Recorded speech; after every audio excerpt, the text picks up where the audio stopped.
আপনারা দেখছেন 99 নিউজ বাংলা। বদলাবো আমরা। বরাকর গোশালা কমিটি আয়োজিত এক সাংবাদিক সম্মেলনে দান অনুদানে অনিয়মের অভিযোগ তোলেন ওম প্রকাশ কেজরিওয়াল ও প্রকাশ আগরওয়াল। তাদের অভিযোগ, গোশালা কমিটির কয়েকজন ক্ষমতাধর ব্যক্তি চাঁদা আসার পরেও নিয়মিত গরুগুলিকে খাওয়াচ্ছেন না, এমনই অভিযোগ। এই অভিযোগ অস্বীকার করেছে পিঞ্জরাপোল সোসাইটির সম্পাদক বিকাশ জিবরাজিকা। তিনি বলেন, ভিত্তিহীন অভিযোগ। এদেরকে যখন গোশালা কমিটি থেকে বহিষ্কার করা হয়েছিল তখন থেকেই এনারা গোশালা কমিটির বিরুদ্ধে লাগাতার ভিত্তিহীন অভিযোগ করে আসছেন। गाय जो टली हुई है उन सबको कोई खाना नहीं देता है, सारी नादें सूखी हुई है। मुझे बहुत आघात हुआ। उसके बाद से इसका पता लगाना शुरू किया तो पता चला कि बहुत चोरी चमारी है, यहाँ बहुत अनियमितता है। तो उसके लिए एक मीटिंग भी हम लोगों ने गांव की लेकिन ये लोग कोई भी अपना पक्ष रखने नहीं आए। फिर ये पम्पलेट भी बनवाया, विधायक जी के पास 20 बार गया मैं, ये क्या हो रहा है गौशाला में, जरा देखिए।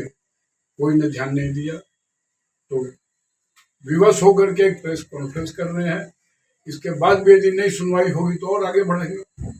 पूर्ण रूप से निराधार, असत्य और मनगढ़ंत बात है, क्योंकि जो आदमी आरोप लगा रहा है वो अपने ही दौरान जब वो गौशाला कमेटी मेंबर था 10 साल तक, तब तक सारा का सारा चीज और कोषाध्यक्ष और अध्यक्ष का खासम खास आदमी दिन में 3 बार 4 बार उठना बैठना। तो अगर उसको ये ज्ञात था कि गौशाला में ऐसा कोई गबन घपला कुछ हो रहा है तो उस समय चुप क्यों था? वो इसलिए चुप था कि गबन ऐसा कुछ था नहीं, ऐसी कोई बात थी नहीं। चूंकि उसको गौशाला से जब निष्कासित कर दिया गया कि गौशाला विरोधी बातें जब वो करने लगा तो गौशाला कमेटी को ये लगा कि गौशाला के हित का आदमी नहीं है, इसलिए गौशाला में इसको नहीं रख सकते हैं। जब ऐसा किया गया तब से ये सारी अनर्गल मनगढ़ंत जितनी बातें हैं वो नॉन स्टॉप किए जा रहा है। उसका उद्देश्य एक ही है कि वो गौशाला बंद कराए।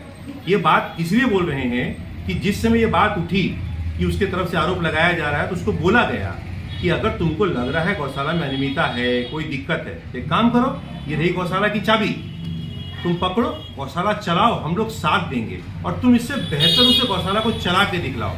तब उसका जवाब था, हम गौशाला क्यों चलाएंगे, मेरा ठेका थोड़ी है।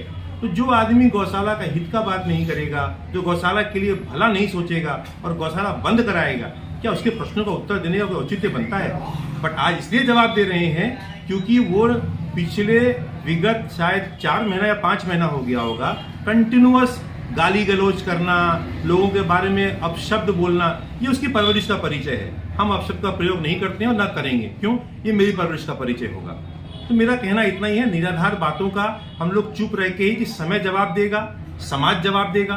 समाज भी आज समझ रहा है, समाज भी देख रहा है कि क्या घट रहा है और क्या नहीं घट रहा है, क्योंकि उसने सृजन की बातें कभी नहीं करी है। सिर्फ विध्वंस, समाज में अनैतिकता फैलाना और समाज में जितने भी जो बातें आपस में भाई आपस में लड़ सकें, यही सारी बात कर रहा है। ये उसका परिचय है।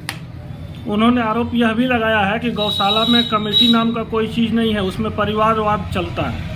अगर इसका उत्तर मैं ये दूं कि आज के तारीख में जो अध्यक्ष हैं दिलीप गुप्ता जी, उनका तो कभी कोई परिवार से किसी का कोई सदस्य गौशाला में रहा ही नहीं, तो वो कैसे अध्यक्ष बने?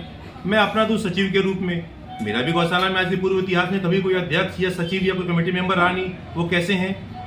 राजेश मंसाराम का, उसका भी कभी कोई नहीं रहा, सह सचिव है वो, ऐसा कोषाध्यक्ष है।